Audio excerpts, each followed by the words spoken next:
নমস্কার, আমি স্বপন। ইভিএম নিউজে আপনাদের সকলকে স্বাগত। আজকে আমরা পেয়ে গিয়েছি বিশিষ্ট অর্থনীতিবিদ, বালুরঘাটের বিধায়ক মাননীয় শ্রী অশোক কুমার লাহিড়ীকে।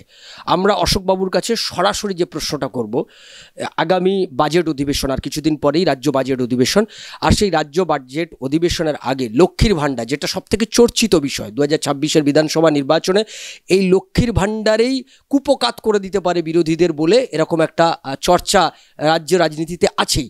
সেখানে দাঁড়িয়ে এই লক্ষ্মীর ভাণ্ডার বা এই বিভিন্ন যে সরকারি প্রকল্পগুলো রয়েছে, যে সরকারি প্রকল্পগুলোর মধ্য দিয়ে মমতা ব্যানার্জি তার এই জেলা সফরগুলোতেও বারবার এই কথাগুলোকে তিনি উল্লেখ করছেন, বিধবা ভাতা, বার্ধক্য ভাতা, লক্ষ্মীর ভাণ্ডার, এই যে সরকারি প্রকল্প, এই সরকারি প্রকল্পের মধ্য দিয়ে বাজার অর্থনীতিকে কতটা চাঙ্গা করা যেতে পারে, রাজ্যের অর্থনীতি কতটা শক্তিশালী হতে পারে, সবল হতে পারে বা আদৌ হতে পারে কিনা, আমরা এই বিষয়টাই জেনে নেব প্রথম অশোকবাবুর কাছ থেকে। খুব সুন্দর প্রশ্ন, কারণ একটা যে কোনো দরিদ্র দেশে জনহিতকর কাজ করতেই হবে। আর এখন যেটা হয়েছে, আমরা তো আগে লেস ডেভেলপড কান্ট্রি ছিলাম, অনগ্রসর দেশ, এখন আমরা মধ্যবিত্ত দেশ হয়েছি। তো আগে যেরকম ভিখিরি দেখতাম ফ্যান চাইতো, ভাত দে, ভাতের ফ্যান দে মা, এখন ফ্যান কেউ চায় না। তো যখনই দেশের উন্নতি হবে তখনই দরিদ্রদের জন্য বেশি কিছু করতে হবে, জনহিতকর কাজ, যেটার ইংরেজি শব্দটা খুব ভালো, ওয়েলফেয়ার স্কিমস। কিন্তু শুধু ওয়েলফেয়ার স্কিমসে তো চলবে না, ওয়েলফেয়ার স্কিম ছাড়াও দীর্ঘমেয়াদী উন্নয়নের ব্যবস্থাটাও করতে হবে। এখন একটা হচ্ছে চট মাংনি পট শাদি, তো টাকা দিলাম, সাথে সাথে ভোটাররা ভাবলো বাহ দিয়েছে। ভোটাররা এটা ভাবে না যে দীর্ঘমেয়াদী উন্নয়নের জন্য কি হচ্ছে। এখন অনেক সময় জনকল্যাণকর এই সমস্ত প্রকল্পের পরে ওরা বলেন যে চাহিদা বাড়বে, চাহিদা বাড়লেই দেশে একটা উৎপাদন বাড়বে, শিল্পায়ন হবে। তো এর আমাদের ইতিহাস থেকেও কিছু শিক্ষার আছে। বাম জমানায় 1980-এর দশকে, 80 সালের কাছাকাছি পশ্চিমবঙ্গে কৃষির একটা ভয়ঙ্কর উন্নয়ন হলো। এ সম্বন্ধে বিতর্ক আছে যে ভূমি সংস্কার, অপারেশন বর্গায় কতটা হয়েছে, হ্যাঁ পঞ্চায়েতি রাজ কতটা হয়েছে, উন্নত ধরনের বীজ, সার। দ্বিতীয় ওই যে গ্রিন রেভলিউশনটা পশ্চিমবঙ্গে অনেক পরে এসছে। তো আগে পাঞ্জাবে, মানে পশ্চিম উত্তরপ্রদেশ, পাঞ্জাব, হরিয়ানা, মধ্যপ্রদেশ, আমাদের এখানে হলো না। তো যাই হোক, কৃষির যখন উন্নয়ন হলো তখন আমরা খুব আহ্লাদিত হলাম যে কৃষির উন্নয়ন হয়েছে, এবার চাহিদা বাড়বে, চাহিদা বাড়লে একেবারে শিল্পায়ন হবে। হলো না শিল্পায়ন। শিল্পায়নের সেই শেষে জ্যোতিবাবু যাওয়ার পর বুদ্ধবাবুকে বলতে হলো কৃষি আমাদের ভিত্তি, শিল্প আমাদের ভবিষ্যৎ। শিল্প হলো না। তো এখন যে প্রশ্নটা আসে যে শিল্প যে হচ্ছে না, চাহিদা বাড়লো, টিভি কোথার থেকে লোকে কিনছে? টিভি আসছে দক্ষিণ ভারত থেকে, গাড়ি আসছে গুজরাট থেকে। চাহিদা বেড়েছে কিন্তু উৎপাদন বাড়েনি। সুতরাং উৎপাদনের দিকে, যেটা বলে সাপ্লাই সাইড পলিসিস দরকার। তো পশ্চিমবঙ্গের ওরা খালি ডিম্যান্ড সাইডটা দেখলেন, চাহিদার দিকটা, সাপ্লাই সাইডটা দেখলেন না। তো আমার কেমন মনে হয় যে ইতিহাসকে অবজ্ঞা করলে ইতিহাস প্রতিশোধ নেয়। যেরকম বাম আমলে শিল্পের উন্নয়ন হয়নি, কেন ওরা খালি চাহিদার কথা ভাবছিলেন, ইনকিলাব জিন্দাবাদ করছিলেন, চলে গেল, চাহিদা বাড়লো কৃষির ফলে, কিন্তু শিল্পায়ন হলো না। এখানেও সেই বিড়ম্বনা যেন না হয়। তো লক্ষ্মীর ভাণ্ডার, কিন্তু ওই যেটা বললাম চট মাংনি পট শাদি, একটা আস্থা দরকার। সব রাজনৈতিক নেতাদেরই যদি মানুষ মনে করে যে চুরি করবেই, দুর্নীতিগ্রস্ত হবে, তেমন ওসব বলবে বড় কথা, শিল্পায়ন অমুক তমুক করবে না কিছুই, তখন মনে হয় যা পাচ্ছি প্রথমেই হাতে হাতে নিয়ে নেই, ক্যাশই ভালো। ও চেক দিলে পরে যদি বাউন্স করে, চেক তো আমি নিতে চাইবো না, তোমার উপর আস্থা যদি না থাকে আমি তোমার চেক নেব না। অ্যান্ড পরে কি আমি থানায় যাব নাকি কেস করতে যে বাউন্স করেছে চেক, জেলে দাও? কিন্তু এর একটা উল্টো একটা ন্যারেটিভও তৈরি হচ্ছে, যেটা রাজনৈতিক, বিশেষ করে আপনাদের দলের পক্ষ থেকে হচ্ছে। বিরোধী দলনেতা শুভেন্দু অধিকারী প্রায় বলছেন এই কথাটা, যে এই যে আপনি এত ওয়েলফেয়ার স্কিম করেছেন, আসলে সেই স্কিমের মধ্যে তো দুর্নীতি আছেই, সেখানে বাড়ি, এই যে এখন নতুন করে আবাস যোজনা, বাংলা আবাস যোজনা, সেখানেও দুর্নীতি হচ্ছে, পঞ্চায়েতের মধ্য দিয়ে দুর্নীতি হচ্ছে, বিডিওরা দুর্নীতিতে যুক্ত হচ্ছে, এখান থেকে তো একটা টাকা চলে যাচ্ছে। কিন্তু পাশাপাশি এই যে টাকাটা দেওয়া হচ্ছে এটাও ঋণ করে এনে দেওয়া হচ্ছে। এটা কিন্তু স্টেট গভর্নমেন্টের নিজস্ব আর্নিং মানে নিজস্ব রেভিনিউ থেকে নয়, এটা একটা বাড়তি লোন যেটা পরোক্ষভাবে ঘুরে এই রাজ্যের মানুষের মধ্যেই বোঝা চাপছে। অর্থাৎ আপনাকে ঋণগ্রস্ত করে, মানে আমরা সেই আগে বলতাম না যে দেনা করে ঘি খাওয়া, রাজ্যের অবস্থা খানিকটা সেরকম হচ্ছে। এই অভিযোগ কিন্তু আমরা বারবার, শুভেন্দু অধিকারী গতকালও তিনি বলেছেন, সম্ভবত নন্দীগ্রামে দাঁড়িয়ে তিনি এই কথা বলেছেন, তিনি একদম তালিকা ধরে ধরে বলেছেন কোথার থেকে কত টাকা লোন নেওয়া হচ্ছে এবং তাতে রাজ্যের প্রতিটা মানুষের ওপর কিভাবে ঋণের বোঝা বাড়ছে। এই বিষয় সম্পর্কে আপনার কাছ থেকে আমরা জানতে চাইছি, এই বিষয়ে আপনার মতামত। তুমি যেটা বললে সেটা একদম ঠিক। আমি ঋণ নিয়েছি, তুমিও ঋণ নিয়েছো। আমি ঋণ নিয়ে আমার নাতির অন্নপ্রাশনে প্রচুর খরচা করে ফেললাম, লোকে খেয়ে দিয়ে বললো কি ভালো খাইয়েছে। আর তুমি ঋণ নিয়ে বোকার মতো খাওয়ালে না কিছুই নাতির এতে, কিন্তু একটা বাড়ি বানিয়ে ফেললে, একটা দোকান করে ব্যবসা করলে। তো ঋণ এমনি অ্যাজ ইট ইজ ঋণের কোনো সমস্যা নেই, ঋণের ব্যবহারটা কী হিসেবে হচ্ছে। তো আমাদের দলনেতা যেটা বলছেন সেটা হচ্ছে ঋণের ব্যবহার কী হচ্ছে। সেটা তো আবার সেই পুরনো কথায় ফিরে গেলাম যে দীর্ঘমেয়াদী উন্নয়নের জন্য কি করা হচ্ছে, আর জনহিতকর প্রকল্পের নামে, জনহিতকর প্রকল্পই হচ্ছে, কিছু দুর্নীতিও হচ্ছে, আর ভোট কেনার ব্যবস্থা হচ্ছে। এর একটা সমন্বয় দরকার। একটা হবে আরেকটা হবে না সেরকম নয়, আবার অন্যটা হবে এইটা হবে না তাও নয়। আমার কেমন মনে হয় যে তৃণমূল সরকারের সবচেয়ে বড় অসুবিধে হচ্ছে ওরা দীর্ঘমেয়াদী উন্নয়নের যে ব্যাপারটা সের ওপর জোর দিচ্ছেন না। এক্ষেত্রে আমার আরেকটাই আছে। আমি সেদিন একটা স্কুলে গেলাম, নাম বলবো না। স্কুলে গিয়ে তিনটে ভারী সুন্দর বাচ্চা, দুটি মেয়ে একটি ছেলে, ওরা ক্লাস 6-এ পড়ে। ওদের হাতে বই ছিল, আমি বইটা নিলাম, নিয়ে একটা পাতা খুলে বললাম পড় তো দেখি। দুজন বলল পড়তে পারি না, একটা ছেলে গড় করে পড়ল। তো দীর্ঘমেয়াদী উন্নয়নের জন্য যেটা প্রয়োজন সেটা হচ্ছে ফল কি হচ্ছে। স্কুলের বাড়ি তো বানালাম, শিক্ষক নিয়োগ করলাম কর্মসংস্থানের জন্য নয়, কাউকে চাকরি দেবো বলে আমি শিক্ষক লাগাই না, আমি শিক্ষক লাগাই ওই ছোটো ছোটো বাচ্চাগুলোর শিক্ষার জন্য। তা এখন যেটা হচ্ছে এরা ওই খরচা করছেন, বড় বড় বলছেন, কিন্তু খরচায় তো সন্তুষ্টি আসা উচিত না, ফল কি হচ্ছে। তো সেইখানে কিছু বিড়ম্বনা আছে। তো ওই ধারের ব্যাপারে যেটা হচ্ছে, ধারও দেখতে হবে কিসের জন্য ধার নিচ্ছে। তো সেইটাই মনে হয়, এবং ধার কিসের জন্য নিচ্ছে শুধু তাই নয়, সেটা কীরমভাবে খরচা হচ্ছে, তার ফলটা কি ঠিক হচ্ছে। বাচ্চাগুলোর জন্য স্কুল খুললাম, বাচ্চাগুলো কি লেখাপড়া শিখছে, যোগ বিয়োগ গুণ ভাগ করতে পারছে, ফাউন্ডেশনাল লিটারেসি কি হচ্ছে, সেটা হচ্ছে প্রশ্ন। শিক্ষক নিয়ে আপনি কথা বলছিলেন, শিক্ষক নিয়োগ দুর্নীতি একটা বড় ইস্যু আমাদের রাজ্যে।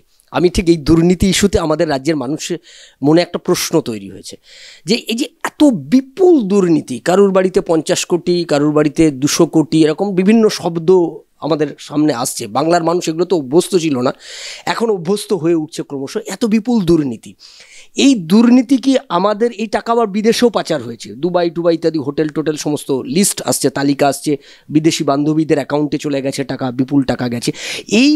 এই টাকা যে চলে যাওয়া, এতে কি আমার রাজ্যের অর্থনীতি কোথাও বিপর্যস্ত হচ্ছে, বা রাজ্যের অর্থনীতি থেকে কোথাও কি এর কোনো প্রভাব পড়তে পারে?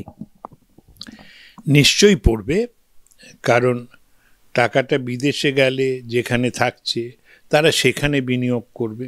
আচ্ছা, কিন্তু তার থেকেও বড়, টাকা যেটা বাইরে যাচ্ছে, কয়েক হাজার কোটি টাকা চুরি হলো, তার মধ্যে হয়তো 500-700 কোটি টাকা বাইরে গেল। সবচেয়ে বড় সমস্যা হচ্ছে চুরির টাকা, যেটা আশা করি কেউ বলছে না আমার কাছে চুরির টাকা আছে। চুরির টাকা থাকলে লুকিয়ে খরচা করতে হয়। চুরির টাকা থাকলে আমি কারখানা বানাতে পারবো না, আমি চুরির টাকা আবার একজনের চুরি করতে হবে। কারণ আমি একটা বাড়ি কিনলাম, বাড়িটার দাম 30 লাখ টাকা, আমি সাদায় দিলাম 10, কালোয় দিলাম 20, যে বেটা আমাকে বিক্রি করলো সে আবার সেই 20 লাখ টাকা নিয়ে গণ্ডগোলে পড়েছে। তো এই যে ব্ল্যাক মানি সার্কুলেশন যেটা হয়, এইটা ঠিক সহজ পন্থায় হয় না। এই পন্থাটা যেটা হয় সেটা অনেক সময় আর অনেক চেষ্টা করতে হয়। চুরি থেকে বাঁচবার জন্য আমার কাছে যদি সাদা টাকা থাকে তার যে গরম হবে, সেটা যে আমি খরচা করবো যেরকম হবে, কালো টাকা থাকলে আমার মনে হবে পুলিশ দেখে ফেলবে না তো, ওই যে ওর যে সার্কিটটা ওটা অন্য হয়। তার ফলে চুরির টাকা কোথায় যাবে? চুরির যদি টাকা থাকে সেটা রাজনীতিতে আসবে, ভোট কেনার চেষ্টা হবে। চুরির যদি টাকা থাকে লটারিতে লাগাবো, আরও টাকা করব। চুরির যদি টাকা থাকে মদের চোলাই ব্যবসা করব। চুরির যদি টাকা থাকে সোনা পাচার করার চেষ্টা করব। চুরির টাকা ওই চুরির পদ্ধতিতেই আটকে থাকে, সাদা মানে নর্মাল সার্কুলেশনে আসে না। সেটাই হচ্ছে সবচেয়ে বড় সমস্যা। আর আরেকটা হচ্ছে সময় কিসে যাচ্ছে। একটা স্বাভাবিক লোক, তার কাছে স্বাভাবিক টাকা আছে, সাদা টাকা, সে যেরকমভাবে স্বচ্ছভাবে সাবলীলভাবে খরচা করবে। চুরির টাকা থাকলেই তো আমার মনে হচ্ছে ধরে ফেলবে না তো, ইডি এলো, সিবিআই এলো, সিআইডি পাঠিয়ে দিল, তুমি বলে দিলে কাউকে যে এর কাছে চুরির টাকা আছে, আমার জীবনটাই তো অন্যরকম হয়ে যাবে। আর তাছাড়া নীতিগতভাবে সামাজিক যে অবক্ষয় হয়, এটা একটা ভয়ঙ্কর জিনিস। এটা তোমার একটা আমি উদাহরণ দিয়ে বলি। যদি আস্থা না থাকে, আমি চালাই ট্যাক্সি, তুমি ট্যাক্সিতে চড়েছ, আমার সন্দেহ হচ্ছে ব্যাটা টাকা না দিয়ে পালিয়ে যাবে না তো। আর তোমার সন্দেহ হচ্ছে একে যদি আমি টাকা দেই তাহলে আমার মাঝপথে যদি নামিয়ে দেয়। তো সমাজটাই চলে হচ্ছে বিশ্বাসের ওপর, আস্থার ওপর। মানুষ যদি আস্থা হারিয়ে ফেলে, বিশেষত রাজনৈতিক নেতাদের উপর, সেটা একটা ভয়ঙ্কর অবস্থা। এবং সেই অবস্থা তুমি দেখবে যতগুলোই উপনিবেশ ছিল না আফ্রিকায়, সাহেবরা যখন ওখান থেকে চলে গেল, সর্বনাশ করে দিয়ে চলে গেল, দুর্নীতির একেবারে হই হই কাণ্ড হলো, তাতে আফ্রিকার দেশগুলো অনেক কষ্ট পেয়েছে। তো আমরাও যদি দুর্নীতির মধ্যে ঢুকে পড়ি খুব মুশকিল হবে। এর থেকে মানে আবার মাথা উঁচু করে বেরোনো খুব মুশকিল। রাজনৈতিক নেতা দেখলেই যদি লোকে ভাবে চোর, সে এক ভয়ঙ্কর অবস্থা। দুর্নীতি আজকে একটা প্রাতিষ্ঠানিক চেহারা নিয়েছে আমাদের রাজ্যে, এটা বারবার আলোচনায় আসছে, বিভিন্ন আলোচনায়। এটার পেছনে কি আমার কর্মসংস্থান, এটা একটা বড়, যে বড় বিষয়, কর্মসংস্থান প্রশ্নে যেহেতু আমাদের রাজ্য বারবার পেছনের দিকে চলে যাচ্ছে, পেছনের সারিতে যাচ্ছে, ফলে মানুষের কাছে বিকল্প কোনো পথ না থাকার কারণেই রাজনীতিকে আশ্রয় করে সে দুর্নীতিগ্রস্ত হয়ে উঠছে। এটা পঞ্চায়েত লেভেলেও আমরা দেখছি, পৌরসভা লেভেলেও দেখছি যে একজন পঞ্চায়েতের সদস্য হওয়ার জন্য আরেকজনকে খুন করে দিচ্ছে নিজের দলের লোকের কাছে। তার তো এই আশা থেকে সে খুন করছে না যে আমি সমাজের সেবা করব তার জন্য একজনকে মেরে ফেলি। তার টার্গেট হচ্ছে ওখানে একটা অর্থ ভাণ্ডার আছে, আমি যদি ক্ষমতাটা দখল করতে পারি তাহলে ওই অর্থটার লুঠের ভাগ আমি পেতে পারি। এইটা কি সামাজিক অর্থনৈতিক যে বৈষম্য আমাদের মধ্যে তৈরি হয়েছে, এবং অর্থনৈতিকভাবে এটার মূল কারণ হচ্ছে আমাদের কাছে জব জেনারেট করছে না আমাদের রাজ্যে, সেটা কি এটা একটা কারণ হতে পারে? একদম। তার কারণ হচ্ছে, আমি একথা বিশ্বাস করি না যে আমরা বাঙালিরা, আমরা পশ্চিমবঙ্গের অধিবাসী যারা, তারা স্বাভাবিকভাবেই অন্যান্য জায়গার থেকে বেশি দুর্নীতিগ্রস্ত। আমরা তা নই, আমরা জন্মসূত্রে চোর নই। সামাজিক যে ব্যবস্থাটা, সেখানে আমার যদি কোনো ভরসাই না থাকে যে আমি চাকরি পাবো, তখন তো আমার দুর্নীতিতেই যেতে হবে। তো এটা অনেকটা ইংরেজিতে যেটাকে বলে চিকেন অ্যান্ড এগ, ডিম আগে না মুরগি আগে। আচ্ছা, তো যখন দুর্নীতি হচ্ছে, উন্নয়ন হচ্ছে না, উন্নয়ন না হলে চাকরি পাচ্ছি না, সৎভাবে দেখছি কোনো উপায় নেই, তখন দুর্নীতিতে যাচ্ছি। দুর্নীতি হচ্ছে বলে আবার উন্নয়ন হচ্ছে না, উন্নয়ন না হলে আরও দুর্নীতি বাড়ছে, এই চলছে। এখান থেকে মুক্তির উপায় কি? আমি যদি বিজেপিকে ধরেই নিই, আমরা এটা একটা সম্ভাবনা যে 2026-এ বিজেপি ক্ষমতায় এলো, আপনারা বাংলার মানুষকে এই যে এরকম একটা জড়ভরত অবস্থায় আমরা পড়েছি, এখান থেকে মুক্তির পথ হিসাবে আপনারা কি পথ দেখাতে পারবেন? প্রথম তো হচ্ছে দুর্নীতি দূর করা। যে দল ক্ষমতায় আসবে তার বলতে হবে জিরো টলারেন্স। যত বড় নেতাই হও না কেন, যদি দুর্নীতির গন্ধ পাই তাহলে গলা কেটে দেব। এটা চীনেদের একটা কথা আছে যে ফিশ রটস ফ্রম দি হেড, মাছ পচে মাথার থেকে। যদি শীর্ষ মহলে দুর্নীতি না থাকে তাহলে নিচের লেভেলেও থাকবে না, কারণ সহিষ্ণুতা নেই, হ্যাঁ চুনিয়ে আসে। তো প্রথম দুর্নীতি দূর করতে হবে। তারপরে তো রকেট সায়েন্স নয়, রকেট বিজ্ঞান নয় উন্নয়নের জন্য। আমার তো খুব সহজ, এই পশ্চিমবঙ্গে শিক্ষার দুরবস্থা। ওই যে বললাম ক্লাস 6-এর বাচ্চা, বোধহয় 40% বাচ্চা প্রাইমারি স্কুলের পর পড়তে পারে না এবং অঙ্ক করতে পারে না। 40% তো ছেড়ে দাও, আমি বলবো 5% যদি হয়, তার বেশি হলেই আমার মুশকিল। এক আধটা ছেলে আমি দুষ্টু হতে পারি, আমি লেখাপড়া করলাম না, সেটা খুব কঠিন। কিন্তু আমরা সেই চেষ্টাটাই করছি না। শিক্ষা একটা স্বাস্থ্য দেখলে এই স্যালাইনের গণ্ডগোল হলো, স্বাস্থ্য দেখেছো আরজি করে কি হলো। কেউ বলবে একটা মেয়ে চিকিৎসারত, ধর্ষণ হয়েছে। একটা ধর্ষণ ওয়ান টু মেনি, মানে এত একটাই হবে কেন? আমাদের মেয়ে, সে একটা হাসপাতালে ধর্ষিতা হবে, এর তো একটা কোনো গণ্ডগোল আছে। তো শিক্ষা, স্বাস্থ্য একটা, আর পরিকাঠামোর যে দুরবস্থা। এখন দেখো পারাদ্বীপ বন্দর, আচ্ছা ওইদিকে বিশাখাপট্টনম, পূর্ব উপকূলে যে কটা বন্দর রয়েছে, মানে উপকূলবর্তী প্রদেশগুলোর মধ্যে একমাত্র পশ্চিমবঙ্গই একটা যেখানে কোনো বড় জাহাজ আসতে পারে না। চিটাগং ওখানে ডেভেলপ করছে, আমরা বন্দরের দিকে নজর দিলাম না। আমরা বন্দরের জায়গায় বলে গেলাম সাগরে হবে, তাজপুরে হবে, কি হয়েছে? কিছুই হয়নি। রাস্তা, কলকাতা থেকে শিলিগুড়ি যাব, কলকাতা থেকে শিলিগুড়ি একই দূরত্ব প্রায়, আহমেদাবাদ বম্বে, বেঙ্গালুরু চেন্নাই যাও গাড়ি করে, বাসে করে যাও, কতক্ষণ লাগে দেখো, 3 গুণ সময় লাগে। তা এখন ভাবো, একটা খুব সহজ হিসেব, তোমার যেতে ওখানে কলকাতা থেকে শিলিগুড়ি যেতে 4 ঘন্টা বেশি লাগছে। 4 ঘন্টা, তুমি তো একা নয় হলে 4 ঘন্টা কি হয়েছে, একদিন গেলি তো আর কি হবে। তো একদিন গেল তোমার 4 ঘন্টা, তোমার ঘন্টা, তুমি খুব বেকার লোক, তাতেও তোমার ঘন্টা প্রতি 50 টাকা তো লাগাবো, তখন 200 টাকা গেল। রোজ যদি 1 লক্ষ লোক যায় তাহলে 200 লক্ষ টাকা খরচা হলো। 200 লক্ষ টাকা মানে 2 কোটি টাকা দৈনিক অবচয় হচ্ছে, ট্রাক যাচ্ছে। তো অবকাঠামোর খুব দুরবস্থা।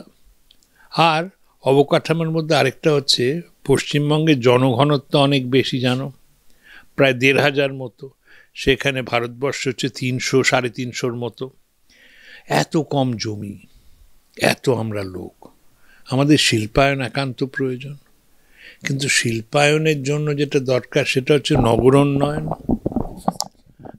Urban infrastructure. কত শহরগুলোর অবস্থা দেখো, কলকাতা শহর ইনক্লুডেড, বিভিন্ন শহরে, বিশেষ করে ওই মফস্বলের শহরগুলোর কি দুরবস্থা। মানে আমাদের নগর উন্নয়নের কোনো চেষ্টাই হলো না। সেই বিধানবাবুর সময় হয়েছিল কল্যাণীর চেষ্টা, তারপরে বিধাননগর, রাজারহাট, আর কোথায় কিছুই তো দেখি না, খালি গল্প হয়, খেলা মেলা হয়, নগর উন্নয়নের তো কোনো ব্যবস্থাই দেখলাম না। তো এই যে উন্নয়নের ব্যবস্থা, আমার কেমন মনে হয় নিষ্ঠার সাথে, চুরি না করে, খুব বিরাট বড় মনীষীর দরকার নেই, শিল্পায়ন দরকার। এবং শিল্পায়ন করতে যে পুঁজিপতিরা আসবেন, ওরা তো ভালোবেসে আসবেন না। আমার মনে হয় বিজনেস সম্বন্ধে আমাদের খুব একটা ভুল ধারণা আছে যে বেঙ্গল গ্লোবাল বিজনেস মিট করলাম, রসগোল্লা খাওয়ালাম, খুব গান বাজনা হলো, ওরা ভদ্রলোক, ওরা সব খুব আনন্দ করে হ্যাঁ থ্যাংক ইউ বলে চলে যাবে। হিসেব যখন, কিন্তু হিসেব যখন করবে তখন হবে যে 100 টাকা লাগালে আমি এখানে কি 5 টাকা লাভ হবে, আর গুজরাতে লাগালে কি 15 টাকা লাভ হবে, তামিলনাড়ুতে লাগালে কি 18 টাকা লাভ হবে। যেখানে বেশি লাভ হবে, যেখানে মানে ব্যবসার একটা পরিবেশ রয়েছে, সেখানেই যাবে। আমার কেমন ধারণা, আমরা সুদীর্ঘ 34 বছরের বাম আমল আর তারপর তৃণমূলের সময়ে গল্প অনেক শুনেছি, বিনিয়োগ দেখিনি। আপনি দুটো বিষয় বললেন, আমি সেটা দিয়ে আমাদের একদম শেষের দিকে চলেছি। বিজিবিএস এর কথা বললেন, আর একটা কথা বললেন যে শিল্প, আমাদের এই মুহূর্তে শিল্প প্রয়োজন, কারণ কৃষির জমি কমে এসছে। বামফ্রন্ট বোধহয় সেটা উপলব্ধি করেছিলেন শেষের দিকে, কৃষির ভিত্তিতে শিল্প তারা স্লোগান দিয়েছিলেন, ফেল করেছেন। ম্যানুফ্যাকচারিং ইউনিটের কথাই তারা বারবার বলেছেন, তাদের যখন নির্বাচনী ইশতেহারগুলোতে সেই কথাগুলোই প্রতিফলিত হয়েছে। বিজেপি কি ইনফ্রাস্ট্রাকচার ডেভেলপমেন্টের পাশাপাশি ম্যানুফ্যাকচারিং ইউনিটের ক্ষেত্রেও কি বিজেপি কনসেন্ট্রেট করবে আগামী বছরগুলোতে যদি তারা ক্ষমতায় আসে? কিভাবে করতে পারে? সিঙ্গুরের মতো একটা নেতিবাচক প্রভাব, সিঙ্গুর শিল্প চলে যাওয়াতে একটা নেতিবাচক প্রভাব আমাদের রাজ্যের ওপর পড়েছে, শিল্প মহলে নেতিবাচক প্রভাব আছে। সেটা থেকে বেরিয়ে আপনারা কি নতুন করে কোনো বার্তা দিতে পারবেন ভারতবর্ষের শিল্পপতিদের কাছে, বা বিদেশি শিল্পপতিদের কাছে কোনো বার্তা দিতে পারবেন আপনারা? এটা উদাহরণ দিয়ে করতে হয়। যেমন সিঙ্গুরে, গল্পে ফিরে আসি, সিঙ্গুরে তো আমার অভিমতের দরকার নেই। সুপ্রিম কোর্ট বলেছে যে যেরমভাবে বামেরা জমি নিয়েছিলেন সেটা ভুল। তো শীর্ষ আদালত বলেছে, তার উপর আমি আর কি বলবো, ঠিক আছে ভুল হয়েছে। এখন আমি যেটা বুঝি না, যে এখন দেখো ল্যান্ড ইউজ চেঞ্জ করার কথা হয়, অনেক বড় লোক, ক্ষমতাবান লোক এটা চাষের জমি চেষ্টা করে এটাকে যদি বানানো যায়, যে বাড়িঘর বানানো যাবে কিনা, দাম বেড়ে যায়। তো সিঙ্গুরের মতো একটা জায়গা যেটা রাস্তার ধারে, ন্যাশনাল হাইওয়ের ধারে, রেল স্টেশনের কাছে, ওই জমি তৃণমূল সরকার বলল ফেরত দেব কৃষির জমি করে। তার মানে ভ্যালু ডিস্ট্রাকশন তো হলো। জমিটার দাম অনেক বেড়ে গিয়েছিল, কারণ চাষের থেকে ওটা শিল্পায়নের জন্য তৈরি হয়েছে, সম্ভব নয়। যেটা আমার, তো আমি লিখিতভাবে দিয়েছিলাম যে এটা ওই কৃষকদের ফেরত দিয়ে দাও, যে তোমাদের জমি তোমাদের দিয়েছে। ওরা একটা সমবায় করে ওরা অন্য শিল্পদের দিক করলো না কিছুই। এটা মানে অনেকটা এর মতো, জিদের মতো। আর জমির জন্য যে অসুবিধাটা হচ্ছে সে ভয়ঙ্কর অসুবিধে। পশ্চিমবঙ্গে রাস্তাঘাট বানানো যাচ্ছে না, সরকার এত দেরি করছে জমি দিতে, নগরোন্নয়ন করা যাচ্ছে না, শিল্পায়ন করা যাচ্ছে না, কারণ ওরা বলেছেন জমি তো ওরা একদম শোবেন না। জমি সম্বন্ধে একটু চিন্তা ভাবনা করা দরকার। আর আমার কেমন মনে হয়, ভারতীয় জনতা পার্টি যেহেতু দেখেছে, জেনেছে, মহারাষ্ট্র আছে, গুজরাট আছে, এমনকি উত্তরপ্রদেশেও পর্যন্ত শিল্পায়ন হচ্ছে, খুবই আনন্দের কথা। অন্য যেগুলোর প্রদেশ ভালো করে আমি খুব খুশি হই, কিন্তু আমাদের শিখতে হবে তোরা কি করে সফল হলো। এর তো আবার বললাম যে রকেট বিজ্ঞানের কোনো দরকার নেই, খুব সহজ। বিভিন্ন প্রদেশে গিয়ে দেখা যাক যে কোনটায় ওরা সফল হয়েছে। পৃথিবীটা অনেক বড়, পৃথিবীতে কোরিয়া উন্নয়ন হয়েছে, সিঙ্গাপুরের উন্নয়ন হয়েছে, তাইওয়ানের উন্নয়ন হয়েছে, হংকংয়ের উন্নয়ন হয়েছে, এমনকি থাইল্যান্ড, মালয়েশিয়া, ইন্দোনেশিয়া, ওদের উন্নয়ন হয়েছে। আমরা কেন পারবো না? আমরা কি এতই হতভাগা যে পারবো না? আমাদের বলতে হবে উই ক্যান, পারবো, হবে। আমরা বলতে পারবো, আমরা কবে বলবো উই ক্যান? আমি একটা অশোকদার একটা বই আমি একটু দেখাতে বলবো কিরণকে, ইন্ডিয়ান সার্চ অফ গ্লোরি, এই বইটা আমি একটু দেখাতে বলবো। অশোকদার নিজের লেখা। অশোকদার সেখান থেকে খোঁজার চেষ্টা করেছে ভারত তার গ্লোরি কবে ফিরে পাবে, কিভাবে তার গ্লোরির খোঁজ চলেছেন। আমি অশোকদার কাছে এই বিষয়টা দিয়েই আজকে আমাদের আলোচনাকে শেষ করব। বেঙ্গল তার গ্লোরি কবে ফিরে পাবে, এই ব্যাপারে আপনারা কি পথ দেখাবেন? বাংলার মানুষ আপনাদের দিকে তাকিয়ে রয়েছে। বেঙ্গল, বাংলা তার হৃত গৌরব কবে ফিরে পাবে? তো আবার বললাম, আমি যেটুকু জানি, স্বল্প বুদ্ধিতে যেটুকু শিখেছি, দেখো একটা দেশ যেখানে সব লোক শিক্ষিত, কোনো দেশ পাবে না যেখানে লোক শিক্ষিত কিন্তু গরিব। আবার কোনো দেশ পাবে না যেটা বড় লোক কিন্তু লোক অশিক্ষিত। তো পশ্চিমবঙ্গের ঋত গৌরব তুমি যেটা বললে, সেটা ফিরে পেতে যেটা লাগবে শিক্ষা, স্বাস্থ্য, পরিকাঠামো, আর শিল্পের প্রতি একটা পজিটিভ আউটলুক, একটা ইতিবাচক আউটলুক। আমরা ইনকিলাব জিন্দাবাদ করে ঘেরাও করে, আমরা তো ঘেরাওয়ের উৎপত্তি করেছি, আমাদের বলতে হবে Bengal is open for business. এখানে এসো, আমাকে ভালোবাসো বলে এসো না, এখানে এসো, কারণ অন্য জায়গায় গেলে যা টাকা বানাবে এখানে এসে বেশি টাকা বানাবে। আমি মনে করি একটা সিনেমা ছিল না ওয়াল স্ট্রিট বলে, যে গ্রিড ইজ গুড। আমার লোভী সম্বন্ধে কোনো আপত্তি নেই, লোভী হও, বড়লোক হও, চুরি করে বড়লোক হও না, সুস্থভাবে সুষ্ঠুভাবে নিয়মকানুন মেনে ব্যবসা করে টাকা বানাও, আমিও খুব খুশি হব। অর্থাৎ আমরা অশোকবাবুর কাছ থেকে জেনে নিলাম নতুন বাংলা গড়ে উঠতে পারে কিভাবে, তার কি পথ হতে পারে, সেই দিশা তিনি দেখালেন। এখন আমাদের গোটা পশ্চিমবাংলার মানুষের কাছে এটাই প্রশ্ন থাকবে, এটা লাখ টাকার প্রশ্ন, এই পথ দেখাবে কে?